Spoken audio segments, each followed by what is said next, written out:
aportar nuestro granito de arena para hacer todo en el cuidado del ambiente y los animales. Les dejo el micrófono al maestro de la Parra, no sin antes mencionarles el agradecimiento que tenemos con el área biológico agropecuaria, con el doctor Canales y con la directora, la doctora Barrera de la Facultad de Biología, por la oportunidad que nos dan de estar en sus instalaciones, y obviamente a la comunidad universitaria les agradecemos también muchísimo porque sabemos que hay mucho interés en el tema.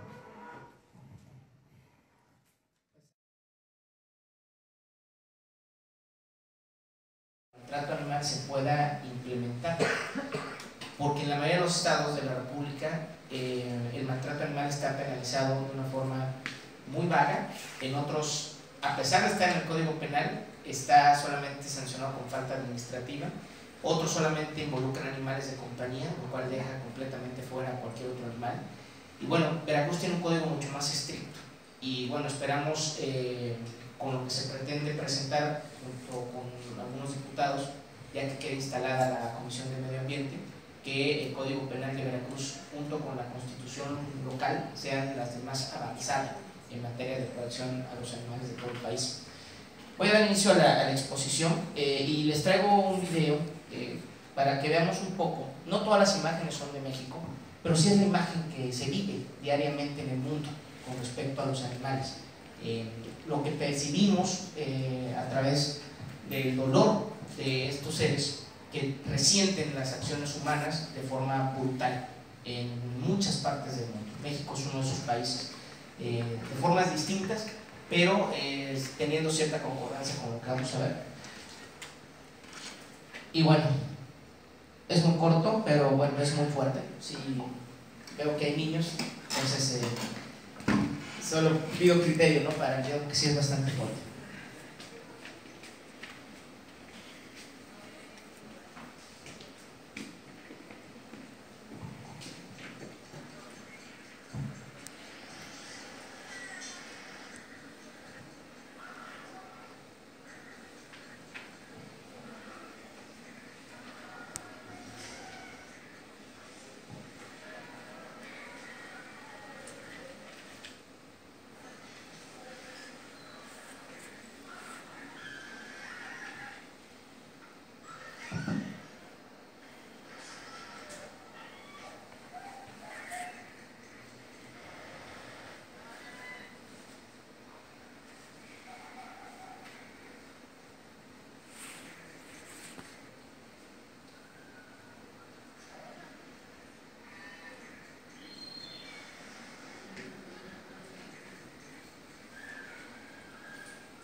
Este es un video de PETA Latino, que estoy seguro que todos lo conocemos. Y bueno, como pueden darse cuenta, el uso de los animales es indiscriminado en casi cualquier actividad que hacemos, ya sea para cuestiones de vestimenta, ya sea para cuestiones de consumo, ya sea para cuestiones de diversión, pero a lo largo de toda la época contemporánea hemos usado a los animales de manera indiscriminada para sentir o hacer o realizar cualquier acción que nos genere un bienestar. Esa es la realidad. Esta estadística que tenemos es cómo está América Latina con respecto a los animales, y México es un país que tiene muchísimos animales en abandono. Son 26 millones de animales de compañía en México, 19 de ellos son perros, y el 70% de los perros y gatos que habitan el país está en una situación de cache. O sea, tenemos un abandono de animales terrible, pero además tenemos una sobreexplotación por la reproducción que hacen de estos animales también. De cada 10 perros que llegan a distintos albergues públicos, 9 son sacrificados. Esta es la cifra que tenemos estadística. Y bueno, esto es como visualizamos los mexicanos a este tipo de problema, ¿no? Tenemos que el 39% de nosotros pues, permanece indiferente o inactivo. O sea, tenemos casi el 40% de la población no le interesa en lo más mínimo. El 23% les da algún tipo de alimento o llama a alguna asociación para que se haga cargo. Sin embargo, el 89% cree que los perros callejeros son un problema de tutores irresponsables, gente que al final los abandona o los reproduce y los deja a su suerte. Y solo el 48% de los mexicanos conocen la ley de protección de los animales. Esto es un dato bastante fuerte, si no tenemos ni la mitad de la población que sabe que existe una ley que protege a los animales en nuestro país. Y bueno, en comparativa y según datos del INEGI, tenemos más perros existiendo en nuestro país que niños de 8 años y menores de edad, menores de esa edad. Entonces, podemos hacer una referencia clara de cuál es la dimensión del problema con respecto a esto, porque además cabe mencionar que la tasa de reproducción de un animal de compañía es muchísimo más alta que la humana. Mientras un animal de compañía puede tener 10 crías en una sola camada, una persona va a tener una. Entonces, si hay 2 reproducciones solamente, suponiendo que sea 2 reproducciones en su vida, pues tenemos 20 crías, nada más de una sola especie. Digo, hay datos muy claros, no los quise traer, pero las tasas de reproducciones de gatos y perros son infinitas. Vamos, es una población que no acaba nunca. Voy a adentrarme ya un poquito más en lo que es mi materia. Esto quise plantearlo como parte de la introducción. Yo les rogaría que al final vamos a dar espacio para que podamos interactuar con las preguntas y respuestas y platiquemos un poco de esto. Voy a adentrarme ya en lo que es el tema jurídico, lo que compete a la Fiscalía. Y quisiera empezar un poco con lo que establece la Constitución Federal respecto a los derechos de la víctima. Miren, el artículo 20 constitucional, que es el que nosotros los ministerios públicos utilizamos para darle lectura siempre que hay una víctima por caer en un delito, el apartado C, es lo que nosotros leemos.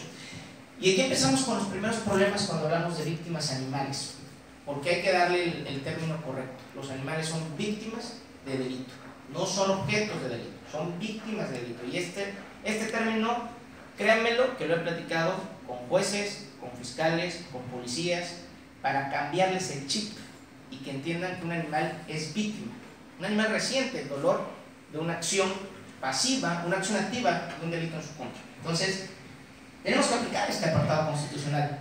Y empieza la primera problemática. ¿Cómo aplicamos un apartado constitucional hecho para humanos hacia animales?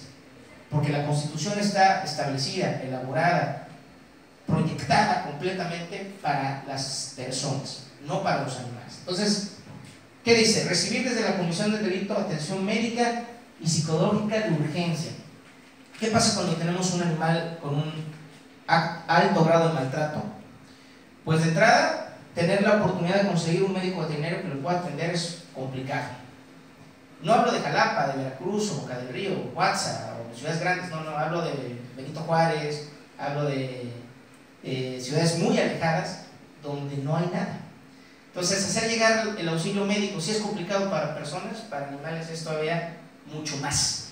Esto es un primer reto. ¿Cómo hago valer este primer apartado, este primer párrafo del apartado C del artículo 20 constitucional? Muy complicado.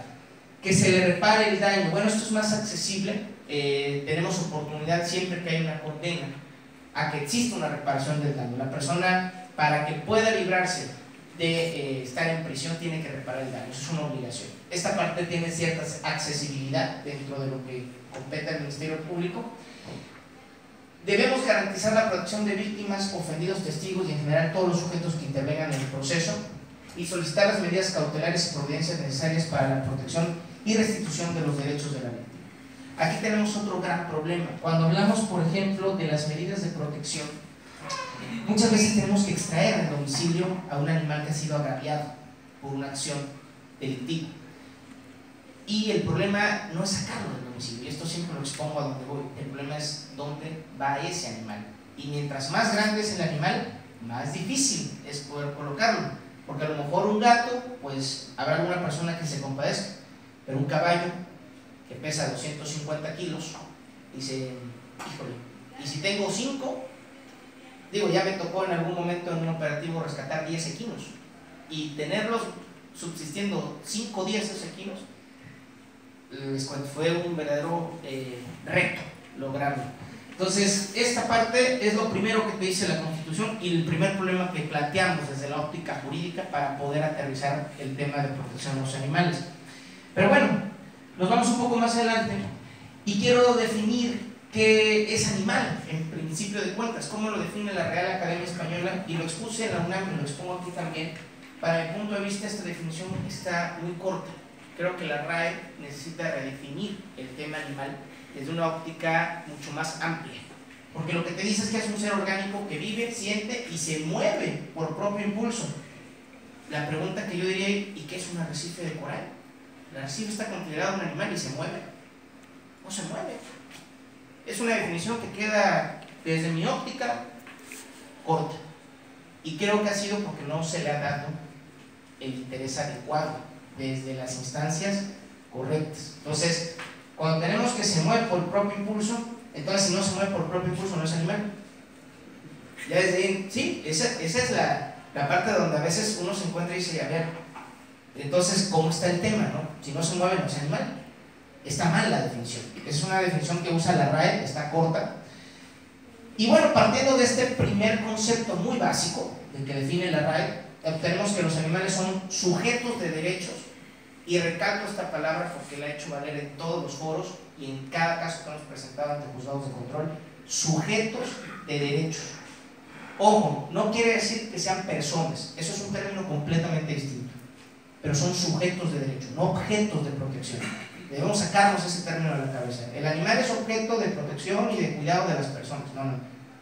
Son sujetos de derecho. Poseen derechos por el simple hecho de existir. Entonces, son sujetos de derechos, resultando necesaria una protección jurídica. Son sujetos de actos victimizantes, pues el desconocimiento y desprecio de sus derechos han conducido a personas por acción o omisión a cometer crímenes en su contra. Y entonces, cuando conjugamos todo esto, tenemos que darles la calidad de víctimas. Si tú eres sujeto de un derecho, entonces puedes ser víctima o victimario. Difícilmente vamos a ver un animal que sea victimario, eso es imposible. Esa figura jurídica no existe en el término animal. Nunca va a haber un animal que por intención te vaya y te quería lastimar. No, eso lo hacemos nosotros porque tenemos un razonamiento más avanzado. No conciencia, la conciencia también la poseen los animales, eso es distinto. Entonces, siguiendo con esto, nos vamos adelantando un poquito más. ¿En qué nos menciona, por ejemplo, la Constitución en su artículo 4 constitucional? Y me siento muy contento porque el día de hoy está asistiendo también, nos acompaña, y lo voy a explicar en un momento más por qué. Nos acompaña una persona aquí que va a entender muy bien a qué me refiero con lo del artículo 4 constitucional, y es lo que se refiere al medio ambiente sano.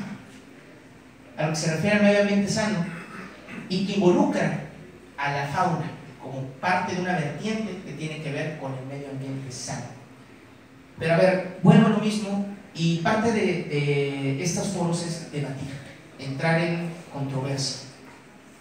La Constitución, desde esta óptica, está muy corta, porque nuevamente planteamos un derecho humano. Entonces, para que le otorguemos un derecho a un animal, primero tiene que ser el derecho humano y después te lo doy a ti, animal. Y eso está mal. Este artículo 4, sin embargo, ha sido un precedente sumamente positivo, a pesar de las limitantes que tiene para crear antecedentes jurídicos de relevancia. Vamos a platicar un poquito de ello más adelante, pero sí lo dejo de antecedente porque esto es el primer parteaguas para decir por qué razón no podemos masacrar a la fauna como queramos, ni podamos talar los árboles que queramos, porque estamos violentando un derecho humano. Todos tenemos derecho al medio ambiente. Nuestros hijos tienen derecho a una sustentabilidad y que conozcan también a los animales y a las especies de flora que existen en este momento. Si nosotros se los quitamos, les coartamos ese derecho humano a ellos. Y en segunda instancia, lo que plantea el Código Nacional de Procedimientos Penales en su artículo 108, y es básicamente a qué se le considera víctima del delito. Y ahí lo dice: sujeto, ojo, no persona, sujeto pasivo que resiente directamente, y ahí está el error, sobre su persona la afectación producida por la conducta delictiva. Y más adelante dice: de dicho artículo se advierte que al hacer referencia de víctima del delito lo define como sujeto pasivo, lo cual en sentido amplio puede entenderse además de persona como animal no humano. Y de hecho así lo hemos hecho valer. El Código Nacional sí plantea de que recae sobre una persona, sin embargo te habla de un sujeto pasivo. Cuando te habla de un sujeto pasivo, pues estás hablando de cualquier ser que resienta directamente una acción victimizante, como en este caso puede ser un animal, e inclusive, cabe decir que esto puede inclusive resentir seres que no tienen una definición como tal de vivo, sintiente y demás. Tenemos resoluciones muy avanzadas, el caso de Colombia, donde ya considera sujetos de derecho a un río, por ejemplo. A un río. Esto es fantástico. Que digas, a ver, si tú estás contaminando un río, hay una afectación a su derecho del río como ente.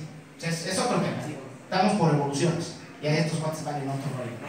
Pero vamos, es la primera parte de lo que les quiero plantear. ¿Hacia dónde va el tema?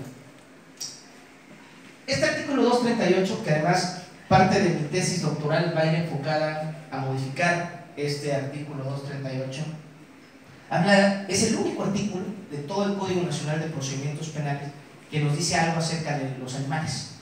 Y dice: aseguramiento de flora y fauna. Las especies de flora y fauna de la reserva ecológica que se aseguren serán provistas de los cuidados necesarios y depositados en zoológicos, viveros o instituciones análogas, considerando la opinión de dependencias competentes o instituciones de educación superior o de investigación científica. Bueno, básicamente lo que me dices es: si te encuentras a un animal, a una planta, a un árbol, que es una especie protegida, pues los vas a poner en aseguramiento, y los vas a llevar a un sitio y los vas a dejar ahí para que se resguarden. La pregunta es: ¿aseguras bienes o aseguras personas? Porque volvemos a plantear con el principio de cambiar la calidad de objeto. Entonces, yo hago un aseguramiento, un auto, pero asegurar a un ser humano, bueno, es una medida de protección, pero el aseguramiento del objeto cambia. ¿Y por qué lo plantea así el Código Nacional de Procedimientos Penales? Y esto era parte de lo que hablábamos en la charla que tuve recientemente con las asociaciones ganaderas. Porque la ley federal sigue mostrando una figura de los animales como objetos. Si nosotros vemos las leyes federales, siguen contemplando a los animales como objeto de protección, pero ningún diputado o senador se avienta el round de decir: vamos a darle derechos plenos a los animales. Ninguno, de ningún estado de la República. Y soy muy claro, se los he dicho en la cara. No sé que le tengan miedo, pero no se avienten el round. Entonces tenemos artículos así. Pues bueno, pues ya lo aseguré. Sí, ¿dónde le brindaste la protección? O sea, agarraste, vamos a pensar que fuera un gorila o fuera un rinoceronte. Ya lo aseguré, lo puse en resguardo. Y ya lo atendiste. Ya recibió atención, como dice el artículo 20, en su apartado C, ya recibió atención psicológica. O sea, a lo mejor el animal fue golpeado, hasta sangrarlo o lastimarlo. Ese animal viene con un trastorno psicológico. Necesita ser atendido desde esa óptica. Entonces, ojo, este artículo, desde la óptica muy personal de un servidor, que reitero, desde mi óptica, puedo estar mal, tampoco tengo verdad absoluta, está completamente equivocado. Debe ser mucho más amplio y cambiar la terminología que utiliza para definir qué carácter tienen los animales y también la fauna, la flora, porque hay que decir que aunque no son como tal, no tienen un sistema nervioso central, sí son seres vivos. Entonces también merecen esa protección. Esta parte, que son el artículo 137 del Código Nacional de Procedimientos Penales, me habla de las medidas de protección que nosotros, los ministerios públicos de todo el país, podemos dictar para poder, en este caso, como su nombre lo dice, proteger a una víctima. Son muchos, pero yo me ciño a 4. Separación inmediata del domicilio, protección oficial de la víctima o ofendido, traslado de la víctima o ofendido a refugios o albergues temporales y el reingreso de la víctima o ofendido a su domicilio, una vez que se salvaguarde su seguridad. Aquí, este punto, y con algunas de ustedes los he platicado con el tema de los albergues. Recientemente, cuando estuvimos en México, platicando con mi amigo Gustavo Larios, presidente de AMENEA, veíamos el tema de los albergues públicos. Miren, yo he sido un promotor de este tema, a pesar de que he recibido críticas por esa cuestión fuertes. Y les voy a decir por qué. Y siempre reitero mi argumentación con esta cuestión. Para nosotros, como Fiscalía, como Ministerio Público, sacar un animal, y lo dije al principio, de un sitio no es complicado. Difícilmente alguien se va a negar cuando llegan 2 o 3 policías armados a no entregarte un animal que está siendo agraviado, sobre todo porque no entregarlo involucra una orden de cateo y que te saquen y te detengan. Entonces, pues difícilmente alguien se juega eso, ¿no? Si dice, oye, dámelo y te evitas problemas, pues ahí está. Esto no lo cuido, pues llévatelo. Ese no es el problema. El problema es que no tengo capacidad técnica ni infraestructura para poder cuidar a ese animal. Entonces, ¿qué hemos estado haciendo? Que le fincamos esa responsabilidad a los centros de salud animal donde hay. Tenemos 13 centros de salud animal en funcionamiento, hasta donde tengo conocimiento en el estado. Para 212 municipios, pues verán que no es ni el 10%. Entonces, cuando un centro de salud animal no puede atenderlo, o no tiene capacidad de atenderlo, me meten en un verdadero problema a mí, porque tengo que ver a quién recurro, pero además es solicitar un favor, tal cual no existe una disposición legal que pueda obligar a un particular a recibir a una víctima de delito. No existe, ni puedo obligarlos tampoco, no tengo facultades para eso. Pero yo tengo que resolver ese tema.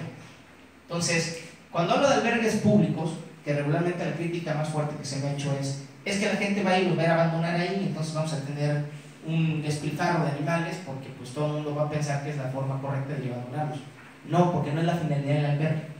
El albergue, desde la óptica que yo lo enfoco, no es para recibir abiertamente a los animales, es para darle trámite a animales victimizados que hayan sido previamente rescatados o intervenidos por autoridades. Es distinto el panorama del albergue público. 2, tiene a su cargo servidores públicos que pueden ser sancionados. Esto es muy importante. ¿Por qué? Porque un servidor público está obligado a declarar en un juicio, está obligado a atender al animal, está obligado a prestar el servicio en todo momento. Un particular no. Un particular no. Si nosotros, por ejemplo, en un caso, que cuando hemos tenido estos casos de maltrato, presento a un médico veterinario particular, y traje aquí a mi médico veterinario, a José Luis Ronzón, que es el que nos ha ayudado en todos estos casos, y él no me dejará mentir. Muchas veces un médico particular que no es forense, un veterinario no es forense, uno no va a tener conocimiento específico, técnico, para determinar las causales de la muerte de un animal. Las puede hacer, es su formación, pero por eso está la formación forense. 2, si ese médico veterinario dice, oye, es que yo no quiero problemas, yo no voy al juicio, tengo que mandar a traer a la fuerza pública para que vayan, lo detengan y lo presenten al juicio. Entonces imagínense que ustedes son testigos y de pronto yo soy el fiscal, digo, pues vas a ir, quieras o no quieras. ¿Cómo creen ustedes que se van a presentar ante un tribunal? ¿Amables o van a querer fastidiarme todo el caso? Ahí está la respuesta. Entonces, ¿por qué lo planteo así? Porque los albergues y los centros de salud animal tienen servidores públicos. Si a mí un veterinario de un centro de salud animal me dice, yo no testifico, entonces te voy a levantar una carpeta de investigación por incumplimiento del deber legal. Y todas las responsabilidades administrativas que implican negarte a dar el auxilio como tu obligación que tienes como servidor público. Eso es distinto. Hay una obligación desde el momento que adquieres el carácter de servidor público. Pero si no tengo esto, es muy difícil. Entonces, un albergue, como yo lo planteo aquí, tiene varias funciones. Una, me permite dar cumplimiento a esta disposición del 137 de poder trasladar a la víctima a un refugio o albergue, y ahí está la palabra, temporal. No es un sitio que vaya a estar destinado para que el animal crezca, se reproduzca y muera ahí. No es la finalidad. Obviamente esto implica más regulaciones, pero la finalidad es que pueda llegar al animal e irse posteriormente. Y 2, tener la certeza de que la gente que va a estar ahí es gente que va a estar con la capacitación constante, pero además puede ser sometida al arbitrio de la ley. Esto es muy importante, reitero, porque yo no puedo obligar a un particular a que preste auxilio. Todos estamos obligados a testificar cuando presenciamos un delito, eso así lo dice la ley. Pero si tú prestaste al final un auxilio a la fiscalía y eres un particular, pues tengo que tomar medidas muy extremas si tú me dices no voy a ayudarte. Y esto, pues reitero, es tanto como llevar al niño agarrado de la patilla y siéntate y hazlo, ¿no? Y es una cuestión que yo estoy completamente en contra, tanto con testigos como con peritos, como con cualquier otra persona involucrada, a excepción del victimario. Yo creo que las personas, cuando ven esta situación, deben apoyar en el tema, porque si no, no hay forma de acceder a la justicia. Pero bueno, esto es parte del tema de los albergues, lo podemos platicar un poco más profundo ahorita en un momento. Y voy a regresarme un poco acá con respecto a... Sí. Esto lo establece la Ley General de Víctimas. Esto es otra cuestión que también estoy buscando abordar ya desde un punto de vista doctrinario, a través de la tesis que pretendo elaborar. Está mal planteada. La Ley General de Víctimas, reitero, está elaborada 100% para las personas. Y esto lo he platicado con muchos juristas de diferentes partes del país, lo he dicho. Está muy bonita, qué padre, está padrísimo. Y yo entiendo que las víctimas humanas tienen una preponderancia jurídica. No me voy a seguir tampoco en un extremo, ni voy a caer en el especismo, tampoco. Un justo centro. Pero si hablamos de un justo centro, entonces tenemos una ley que habla de víctimas y excluye completamente a víctimas que no sean de carácter humano. Entonces tenemos una ley incompleta, porque tenemos ministerios públicos que se tienen que encargar de la función de impartir justicia, tenemos leyes penales que exigen sancionar el maltrato animal, pero tenemos una constitución que te habla de los animales como objetos y tenemos una ley general de víctimas que te sigue excluyendo completamente a la fauna y a la flora como víctimas de un delito. Entonces, ¿estamos o no estamos? Esa es la disyuntiva que tenemos en este momento con nuestras leyes penales. Una ley incompleta, dice el artículo: en las normas que protegen a víctimas en las leyes pedidas por el Congreso, se aplicará siempre lo que más favorezca a la persona. Ni cómo voltear esa tortilla, está en ese tenor. Se denomina víctimas directas a aquellas personas físicas, más todas rematas y personas físicas, que hayan sufrido algún daño o menoscabo económico, físico, emocional, etc. Así lo establece la ley. Entonces, tenemos una ley que hace esto, y entonces si existe algún fondo federal o apoyo internacional para víctimas, pues un animal o un grupo de animales victimados no puede acceder a él porque no está catalogado como víctima en la ley. No tenemos manera, y esto ha sido una controversia en los tribunales, a la hora de que expresamos la calidad de víctima, muchos defensores, en una argucia legal, me dicen: ¿y dónde dice que el animal es víctima? A ver, fiscal, compruébelo. Y me ponen aprietos, porque tengo que exponer, hacer un razonamiento, un silogismo, para decirles: es víctima por esto, por esto, por esto, hasta que llegamos a la conclusión de que es víctima. Pero la literalidad de la ley no está catalogada como víctima. Entonces, este es un problema que también queremos abatir en leyes futuras, y ojalá nuestros legisladores tomen conciencia en esto. Bueno, este es un vocabulario, ustedes lo conocen muy bien, solo son ejemplos, siempre los planteo porque el lenguaje incluyente en la protección animal es muy importante. Debemos dejar de referirnos a los animales como si fueran cosas que podemos despojar cuando nos aburrimos de ellos. Reitero, víctima, cualquier animal. Ojo, hago un paréntesis muy claro con el tema de cualquier animal. Actualmente, como está planteada la norma, el Código Penal del Estado, tal pareciera, y lo he dicho muchas veces, que bueno, pues si le causamos un daño a una mosca, pues tengo que iniciar una carpeta de investigación. No, se los digo en serio, o sea, esa es la realidad. Muchas veces otros compañeros fiscales me hacían burla, ¿no? Oye, estoy tomando una cerveza, maté a los microbios de la semana. Digo, a ese límite llegamos a veces, ¿no? Digo, no es una cuestión que me moleste, yo entiendo el sentido de a veces de los comentarios, pero lo comento porque así está planteado. La norma tiene que ceñirse a determinadas especies y en determinadas circunstancias. Esto implica hacer un código penal a conciencia. No creo un artículo para satisfacer el gusto de quien me lo pidió, sino con expertos. Se tienen que traer biólogos, etólogos, veterinarios, y se tiene que determinar qué especies merecen una protección penal y cuáles no. Reitero, hay materia para hacerlo. Aquí en la UB tenemos muchísimo talento, la UNAM tiene plena participación en esto, créanme lo que ellos son un grupo de especialistas maravillosos en este tema, y podemos hacerlo. ¿Qué falta? La voluntad de los legisladores. El Código Penal, como lo establecen, pues reitero, cualquier animal, oye, pisó una hormiga, ¿no? Hubo flagrancia, deténlo, y agarra el cadáver en una necropsia. Caeríamos en eso, tal cual está planteado ahorita.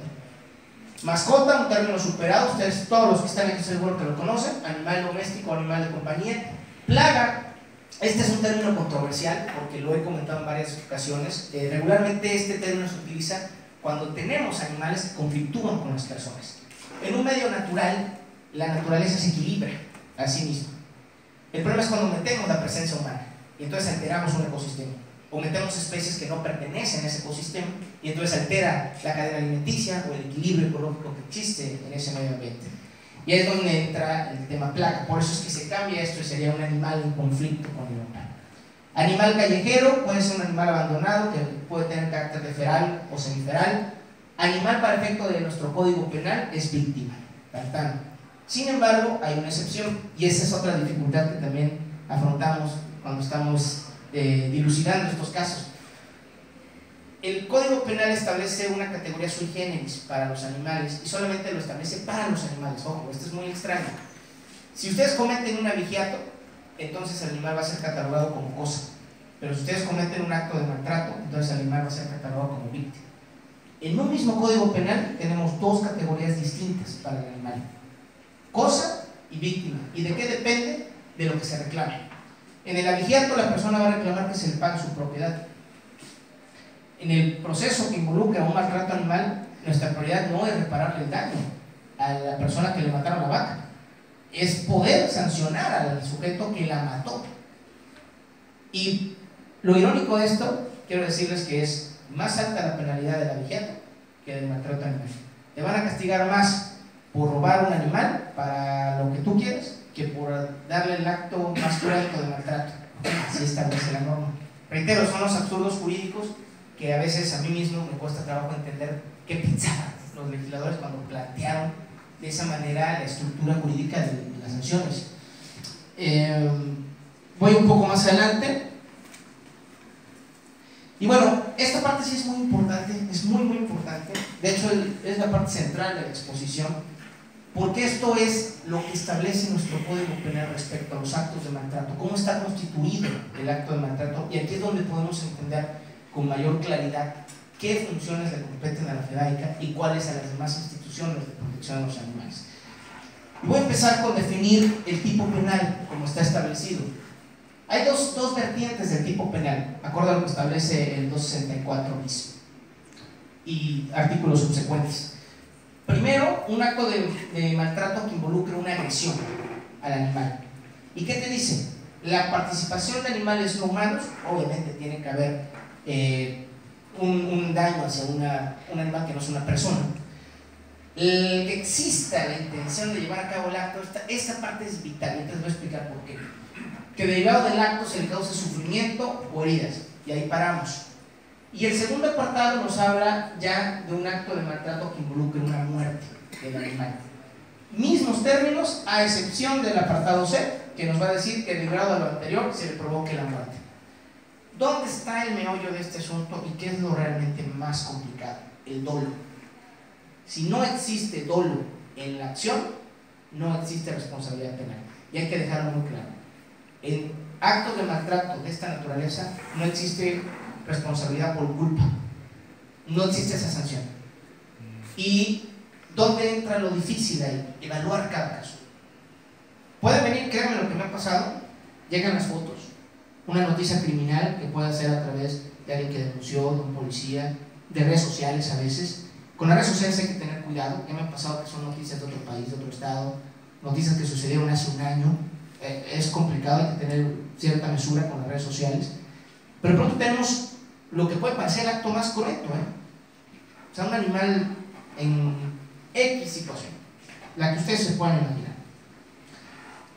Pero resulta ser, ya en las pesquisas, en el fondo de la investigación, que el animal pudo haber muerto porque se colgó, porque le dio miedo y se ahorcó, porque de pronto tenía unos cuchillos la persona y por los cuales los dejó ahí, el animal se enterró los cuchillos, y otros tipos de situaciones. ¿Qué pasa aquí? Regularmente, y yo entiendo, la perspectiva social es castígalo, pero la ley no funciona así. Si yo actúo por víscera o por impulso, los casos no llegarían a ningún lado. Parte de mi obligación como Ministerio Público es ser objetivo, y tengo que plantearme el caso desde una óptica objetiva. ¿Qué está pasando ahí? ¿Sí hubo intención o no hubo intención de cometer el delito? Muchos de estos delitos, digo, si alguien agarró un machete, que reiteraba ahorita con los amigos de RTV, y me agarró el machete y me lo agarró de piñata al animal, pues es claro que hubo intención, pero no hay ni duda, vamos. Es un caso completamente de carácter penal. Pero si es un caso donde el animal se ahorcó porque de pronto hubo una tormenta eléctrica y se asustó, hubo la intención de su tutor de que el animal muriera, no provocó la muerte. El animal, por circunstancias diversas, se ahorcó. Entonces, esto a veces, lo que les digo parece muy fácil, pero identificar el posible dolo en un acto es bien difícil. O sea, hay casos donde les puedo decir que una acción, por muy mínima, puede definir si fue dolo o culpa, pero es bien difícil. Entonces, estos son los puntos básicos que debe cubrir el tipo penal para que pueda ser sancionado por la Fiscalía. Pero además de esto tenemos agravantes. Las agravantes, que casi todos los actos de maltrato lo incluyen, son las siguientes: que se prolongue la agonía o el sufrimiento del animal. ¿Dónde entra un agravante así? A bote pronto, un envenenamiento. El envenenamiento es lento, es una de las peores muertes que se le puede dar a un animal. El envenenamiento es una cuestión cruenta en extremo. Matar a un animal por envenenamiento es darle una de las peores muertes que puede recibir un ser vivo. Y se actualiza la fracción primera, el prolongar la agonía del animal. Si se utilizan métodos de extrema crueldad, entendiéndose como aquellos que ocasionen daños que provoquen dolor o mutilación innecesarios y evitables al ser vivo. Y ahorita les voy a dar, en relación a este apartado, lo que decía al principio del artículo 4. Si además de realizar los actos de maltrato o crueldad en contra de cualquier animal, el sujeto activo los capta en imágenes o videograbaciones para hacerlos públicos por cualquier medio. Clásica fiesta de alguna ciudad pequeña, donde están pegando de azotes al animal y logras para subir a las redes sociales, estás actualizando la agravante con esta fracción. Y si los hechos se hubiesen ejecutado en presencia de menores de edad, esto también es muy común. Y me voy a ir al apartado que les acabo de comentar con respecto a la parte de utilizar métodos de extrema crueldad. Regularmente es muy difícil que alguien me mate a un animal o lo lesione por sus propias manos. Casi siempre agarramos una piedra, agarramos un machete, agarramos un cuchillo, agarramos espuelas, agarramos púas de metal y los lastimamos. Esa es la intención de la persona. Y ahí entra la parte medular de este tema, de las agravantes. Si alguien utiliza un método de extrema crueldad que pueda ser catalogado como arma, esta persona puede ser sujeto de una prisión preventiva por actualizarse del artículo 19 constitucional de uso de medios violentos como armas o explosivos. Y es una parte donde la Fiscalía ha agarrado vuelo con ese tema, porque caso donde detectamos que existe uso de algún instrumento para lesionar o matar a un animal, hacemos valer este apartado y el 19 constitucional para poder solicitar a los jueces de control las prisiones preventivas en contra de los actos de maltrato.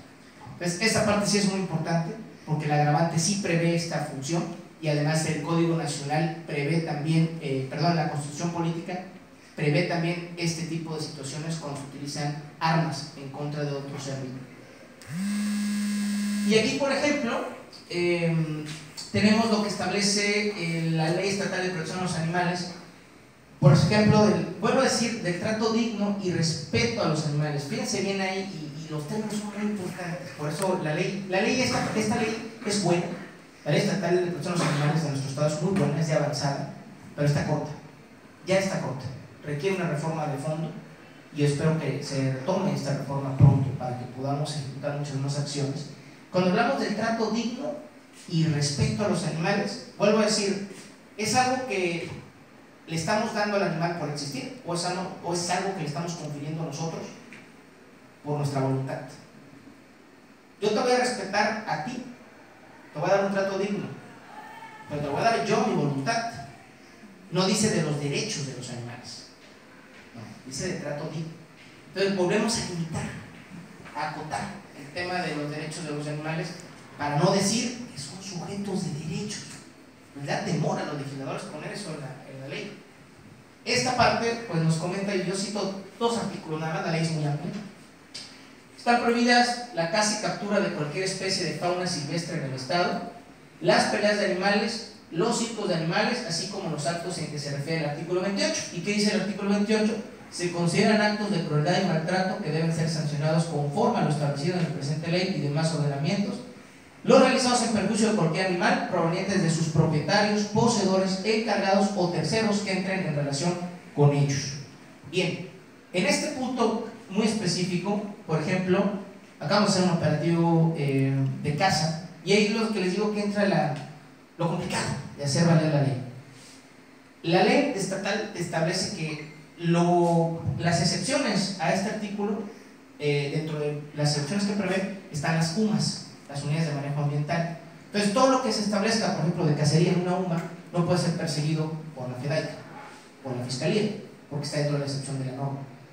Pero entonces, si dentro de esa UMA es una matanza, es una masacre, no hay problema, porque además la propia federación, la propia Semarnat da cintillos de cacería.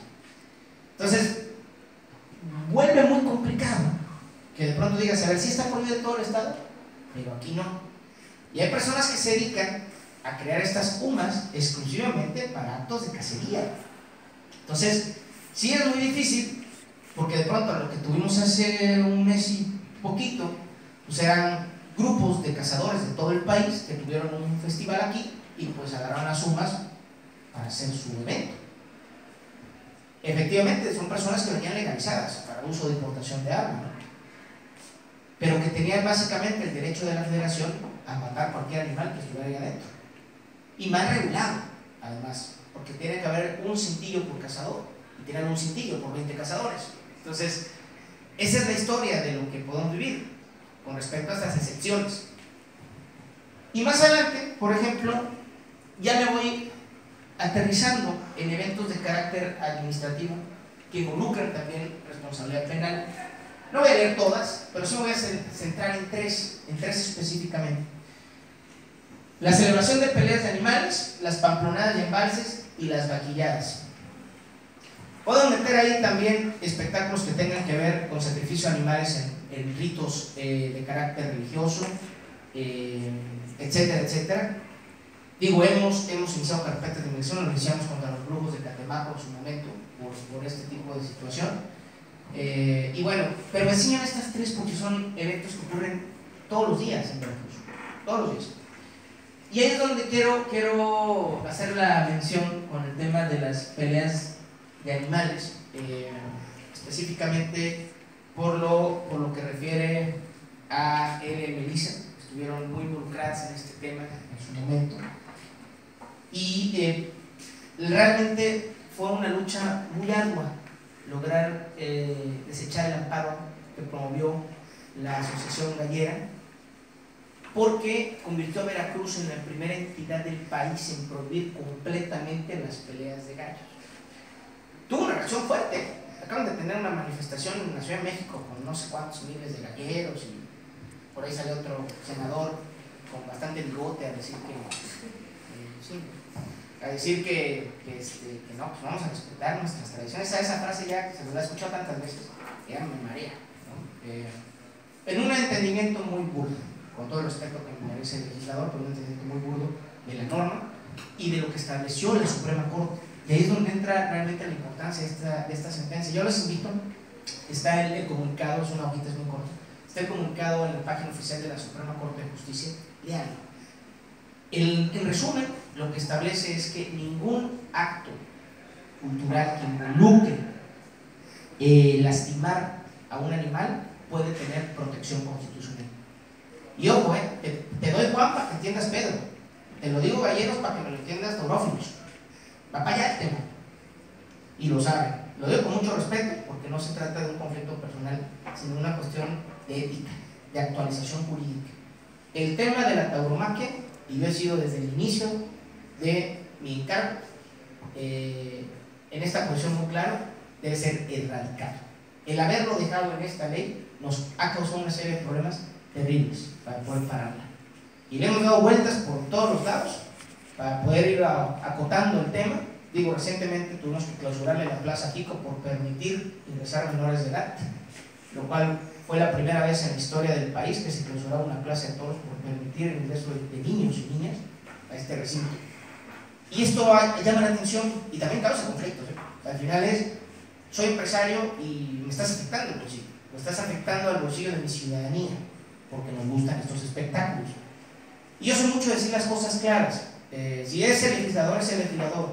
Si es el servidor público, es el servidor público.